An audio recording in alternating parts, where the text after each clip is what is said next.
ሙሽራ የሆነው ክርስቶስ ነው። ሙሽራው እሱ ሲሆን ሰርግ የተወደደ ማለት ነው። ነገር ለአካላዊ ገጽታቸው 2 ሰዓት መስታወት ፊት የሚፈጁ የነፍሳቸው ንጽህና ግን ምንም የማይመስል ውስጣቸው የቆሸሸ ላያቸው የጸዳ ውስጣቸው የጭቃ የሆነ ላያቸው ግን ነጭ ያማረ። ይህ ናትናኤል ሚዲያ ነው። እንኳን ወደ ናትናኤል ሚዲያ በሰላም መጡ። ይህ የመምህር ናትናኤል ደመቀ መንፈሳዊ ሚዲያ ነው። በዚህ ሚዲያ ስብከቶችን፣ ትምህርቶችን፣ መንፈሳዊ ነገሮችን ሁሉ ያገኛሉ። ሰብስክራይብ በማድረግ ቤተሰብ ይሁኑ፣ ሌሎችም ያጋሩ። የሊቃውንት አምላክ የሚስጥር ባለቤት ምስጢሩን ይገልጽልን በእግዚአብሔር ቃል ቆይታ እናደርጋለን።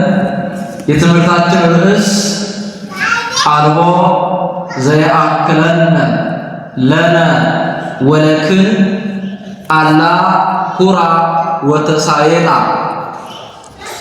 ለእኛና ለእናንተ የሚበቃ የለምና ሂዳችሁ ግዙ የሚል ይሆናል።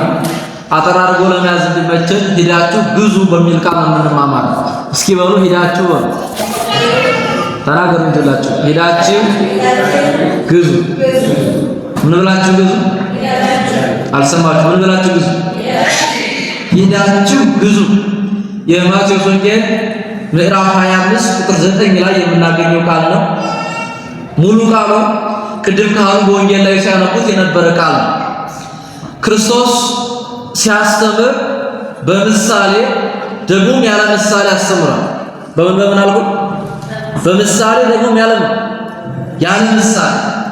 በምሳሌ ሲያስተምር የማቴዎስ ወንጌል ምዕራፍ 13 ላይ ለገበሬዎቹ በእርሻ በዘር በቁፋሮ በበሬ በቀንበር በሞፈር እያደረገ እዚህ የማቴዎስ ወንጌል ምዕራፍ 21 ላይ ደግሞ ንጉስ ለልጁ ሰርግ ያደረገ ይመስላል እያለ በባይለ ጸጋ። የማቴዎስ ወንጌል ምዕራፍ 25 ላይ ደግሞ 2 ምሳሌ አለ። አንደኛው በሙሽራና በሙሽሪት መስሎ የተናገረው ነው። ሁለተኛው ደግሞ ለነጋዴዎች በወርቅ በብር በዕንቁ፣ ለሴቶች ደግሞ በሊጥ በእንጀራ በእርሾ እያደረገ አስተምሯል። ክርስቶስ በምሳሌ ያለ ምሳሌ ያስተማረበታል።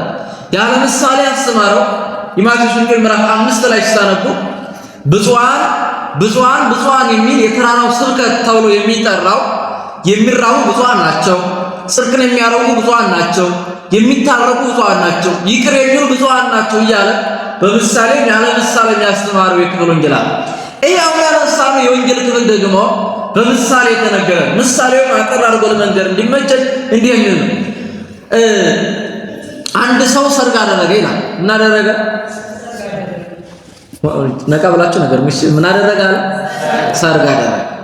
ለዚህ ለሰርግ ደግሞ የተዘጋጁ 10 ወጣቶች ደናግሎች አሉ። 10 ናቸው። 5ቱ ልባሞች ሲሆኑ 5ቱ ደግሞ የኔቢጤ ሰነፎች ናቸው። እነዚህ 5ቱ ሙሽራው እንደሚመጣ አውቀው ዘይት በማሰሮ ይዘው መብራት ይዘው ተሰልፈው ይጠብቁ ጀመር። ሰነፎቹ ደግሞ ዝም ብለው መብራት ብቻ ገዙና ዘይት ሳይጨምሩ መጥተው ቁጭ አሉ።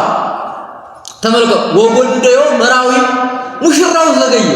ቢጠብቁት አይመጣ አይ እስከ ወደቀሳ ኩሎን ወሮማ ይሄ ነገር እስከሚመጣ ትንሽ አረፍ ማለት ብንል ሳይሻል አይቀርም ብለው አሰቡና ሁሉም ተዩ። ምን አሉ? በሞት የነገሩ ምን አሉ? ስንቶቹ? 10ሩም ተዩ። ሰነፎቹ ብርቶቹም ተዩ። አሁን ደግሞ ሰነፎቹ ተኙት። ከሰነፍ መቼስ ምን ይጠበቃል? ዝም ብሎ ነው የተኙት። ብልሆቹ ደግሞ ተዘጋጅተው ተጠንቅቀው ነው የተኙት። ከዚህ በኋላ ሙሽራው በጣም ባላሰቡበት ባልጠበቁበት ሰዓት እኩለ ሌሊት ሲሆን ሙሽራ መጣ። ተንኳኳ። ክፈቱ፣ ሙሽራ መጣል። ጻው ለቅበላ መራው ሙሽራ መጣልና ሙሽራውን ለመቀበል ምን በሉ ውጡ ተባለ። ተዘጋጅተዋል። ብርቶቹ በሙሉ ዘይታቸውን ማሰሯቸውን ይዘው ሲወጡ እነዚህኞቹ ሲያዩት ዘይት የለም፣ ያልቃል። ምናልባት አሁን ትንሽ ከበድ የሚላችሁ ከሆነ ቀለል ባለ አማርኛ ልግለጽላችሁ። ኩራስ ታውቃላችሁ? ኩራስ ልክ እንደ ኩራዝ ያለ ማለት ኩራዝ ይዞ ምንድነው የሚባለው? ናፍጣ ነው ወይስ ጋዝ? ጋዝ ከሌለው ያገለግላል አያገለግልም? የገጠማችሁ ሰዎች ይሄ ነው። ኩራዙ ይዘውታል ግን ጋዝ የለው። ብሎች ደግሞ ኩራዙንም ዘይቱንም ጠንቀቀ ይዘዋል። አሁን ሙሽራው ውጡ ሲባሉ ጧፋቸውን ይሄን ኩራዛቸውን ለኩሰው ሲወጡ ግማሽ ደርስ የሰነፎቹ አለቀ። እባካችሁ ስጡን ሲሏቸው አይ አልቦ ዘያክልን ለነለከ ለኛና ለእናንተ የሚበቃ የለም። ህዳችሁ ምን በሉ የትምህርታችን ርስኩ ነው። ህዳችሁ ምን በሉ ግዙ ተባለ። ሊገዙ ሲሄዱ ሙሽራው ገባ። ሰነፎቹ አጭበው እያሉ አስገቡት። በሩ ተዘጋ። መቶ ክፈትልን ስሉት አላውቃችሁም ተባለ። ሙሉ ቃሉ ይሄ ነው። ስለ ሙሉ ቃሉ ስሙ የተመሰገነ ይሁን። እስኪ ምስጢሩና ትርጓሜ ምን የሚለው ምድርን አጠራርገን ምን ማለት ነው? ሰነፎች እነማን ናቸው? ብሎችስ እነማን ናቸው? ሙሽራውስ ማን? ሙሽራ የሆነ ክርስቶስ ነው። ሙሽራው ማን ነው? ኢየሱስ ክርስቶስ ነው ሙሽራው። ሙሽራው እሱ ሲሆን ሰርግ የተባለው ደግሞ ወደ ምጽአት ነው። ይገርማቸዋል። ማን ነው? ምጽአት ሌሊት ሆነ ማለት ነው። ሳያስቡት በጣም ይገርማቸዋል። በጣም የሚደንቅ ነገር ልንገራቸው። ሙሽራው ክርስቶስ ሲሆን ሰርግ የተባለው ደግሞ ለተምጽአት ሲሆን ሙሽራው ሲመጣ ሙሽራው ሲዘገይ እንተኛ ብለው እንደተኙ እነዚህ ሰነፎችና ብርቶች ኦርቶዶክሳውያን ምዕመናን ናቸው። ሌላ ግን ብርቶች የተባሉትና ሰነፎች የተባሉ ብርቶች የሚባሉት ምን ያደረጉ መሰላችሁ? ይኸውላችሁ ሰነፎች የሚባሉት እንዲህ ያሉ ናቸው። ንጽሐ ሥጋ እንበለ ንጽሐ ነፍስ፣ የነፍስ ንጽህና የሌላቸው የሥጋ ንጽህና ብቻ ያላቸው ውበት ያላቸው የሚሽሞነሞኑ ለአካላዊ ገጽታቸው 2 ሰዓት መስታወት ፊት የሚፈጁ የነፍሳቸው ንጽህና ግን ምንም የማይመስላል። ውስጣቸው የቆሸሸ ላያቸው የጸዳ፣ ውስጣቸው የጭቃ የሆነ ላያቸው ግን ነጭ በነጭ ያማረ ክርስቲያኖች ናቸው። ሌላ ነው። አንደኛው ይሄ። ሁለተኛው ትዕግስት ይውላችሁ ፍቅር የበለ ተስፋ የያዙ ናቸው። ምንም ፍቅር የሌላቸው ኦርቶዶክሳውያን ምዕመናን የሚታወቁት በፍቅር ነው። ይውላችሁ ሃይማኖት ተአልባት ምግባረ ሰናይ ምጉቲ የቱንም ያክል ሃይማኖተኛ ብትሆን ክርስቶስ እንዲላል ለነቢ ሃይማኖት እስከ አፈልስ አድባር ተራራው የሚያፈልስ እምነት ቢኖረኝ እንኳን ባህሩን እየተራገፈ እንዲሻገር የሚያደርግ እምነት ቢኖረኝ ለማዓለበ ፍቅር ከንቱ ሆቱ ዘይነብ ከመብርተ ድምፅ ከመድምፀ ብርት ተራራውን የሚያፈልስ እምነት ቢኖረኝ ባህሩን የሚያሻግር ታላቅ እምነት ቢኖረኝ ፍቅር ከሌለኝ ግን ከንቱ ነኝ ይላል። የሁሉ ማሰሪያው ፍቅር ነው። ሰነፎች የሚባሉት እኔ ናቸው። ያመኑ ግን ስራው ላይ የሌሉበት ለስሙ ክርስቲያን በምግባር ባዶ ወንድሙን የሚጠላ ክርስቲያን፣ እህቱን የሚጠላ ክርስቲያን፣ እናቱን የማያከብር ክርስቲያን ፍቅር የሌለው ባዶ። የሁሉም ነገር መሰረት ፍቅር ነው። ከሃይማኖት የበለጠ ፍቅር ነው። በፍቅር እግዚአብሔር ማግኘት ይቻላል። በሃይማኖት ያለ ፍቅር ግን እግዚአብሔር ማየት አይቻልም። ዮሐንስ ወንጌል አንደኛ ዮሐንስ ምዕራፍ 1 ቁጥር 4 ላይ ከእናንተ መካከል እግዚአብሔርን እወደዋለሁ የሚል ወንድሙን የሚጠላ ዋሽቷል። ምን ብሏል? ነገር ምን ብሏል? ዋሽቷል። የሚያየው ወንድሙን ያልወደደ የማየውን እግዚአብሔር ሊወደው አይችልም። ምን ይላል ዮሐንስ? መጀመሪያ የምትወደው በዓይንህ የምታየው በዓይንህ የምታያትን እህትህን ስታከብር የምታየውን እግዚአብሔርን ትወደዋለህ። በዓይንሽ የምታያትን ታናሽሽን ስታከብሪያት ጎረቤትሽ ምስኪኗን ድሃ የዕለት ምግብ የሌላትን ችግር በችግር ውስጥ ያለችውን ጎረቤትሽ ስትመለከቻት የማታየውን እግዚአብሔርን ታየዋለሽ። በዛው ውስጥ ፍቅር አለ። እኔ ናቸው ብርቶች የተባሉት ደግሞ ይገርማቸዋል። ሃይማኖትን ከፍቅር ጋር፣ ትዕግስትን ከትምክህት ጋር፣ የሥጋ ንጽህና ከመንፈሳዊ ንጽህና ጋር ባንድ ያው ቅዱስ ይገርማቸዋል። ቤተክርስቲያን እንዴት አይነት ስርጭት በቤት እንደሆነ አይታችኋል። ሁለቱንም የምታስቡ አባሪያውስ ምን አለ በቅዳሴ ናጥሬንከ ንጽህና ትሕትና ወንጽህና። እኛስ ንጽህናና ትሕትናን ገንዘብ እናድርግ ይላል። ምንና ምን ነገር ምንና ምን አያ ቤተክርስቲያን አስቀድማ የሥጋ ንጽህና እንዲጠብቅ ትመክራለች። ሰው ቤተክርስቲያን ሲመጣ ቆሾ መምጣት የለበትም። እንዴትኛው ወሬ ይገርማቸዋል። አንዳንድ ሰው እኮ ነው ግርም ይለኛል። ሰርግ ሲሄድ ሻይ ቡና ሊጋበዝ ሲሄድ ሻንጣው ሙሉ ልብስ በተለይ ልጆቻችን ነው ታውቃለህ፣ ሻንጣው ሙሉ ልብስ ገልብጠው አማርጠው መስታወት ፍየል ስንቱ መከራውን አይቶ ሻንጣው ልብስ ይለበስና ይኬዳል። ቤተክርስቲያን ሲመጡ ግን ቢጃማ ነገር ያርገው እየጎተቱ መንገድ አጥቶ ይመስል ይመጣሉ ማለት ነው። አንዴ አይነት ነገር አይገባም ነው። ቤት ከሁሉም በላይ ንጽህና የሚያስፈልገው ቤተክርስቲያን ሲሆን እና ምናልባት ያቆስ ንጽህናን ገንዘብ እናድርግ። በተቻለ አጋጣሚ ቤተክርስቲያን ሲመጣ ለብሶ አምሮበት መምጣት ይገባል። ያ ማለት ግን ያላመረበት ሳይንጣ ማለት አይደለም። ያለውን አምሮበት ይንጣ። አያችሁ በቀደም የተነበበው ወንጌል በጣም ምን ያመሰላችሁ?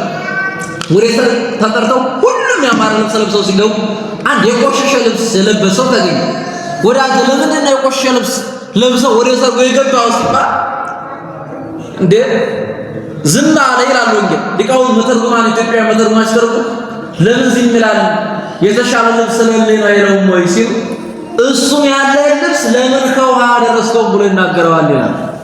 አያት ሌላ ጽድቅ ያለ ልብስ መልበስ አይደለም እንግዲህ ያለና ሲተመጣጥ ብቻ ሌላውን ተው። አሁን ጉዳዩ ስለዚህ አይደለም።